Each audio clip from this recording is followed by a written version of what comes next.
இயற்பியல் எனும் ஜோதிடம் மேஷ லக்கணம் செவ்வாய் 1 முதல் 4 வீடுகள் பலன்கள். 1ஆம் வீடு மேஷம். செவ்வாய் ஆட்சி வீடு. மிக சிறந்த நிலை. தைரியம், உடல் வலிமை, தன்னம்பிக்கை, தலைமை பண்பு, முன்கோபம். 2ஆம் வீடு ரிஷபம். செவ்வாய்க்கு சம வீடு.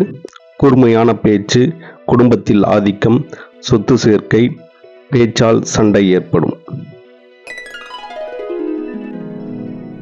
3ஆம் வீடு மிதுனம். செவ்வாய்க்கு பகை வீடு. சிறந்த தைரியம், முயற்சி, உடல் வலிமை, சகோதரர்களிடையே தலைமைத்துவம், எழுத்து, தகவல் தொடர்பு.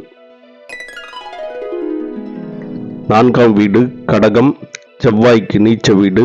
செவ்வாய்க்கு நட்பு வீடு. தாயுடன் மனக்கசப்பு, வீட்டில் அமைதி குறைவு, மன அழுத்தம், மனநிலை சீற்றம். நன்றி, வணக்கம்.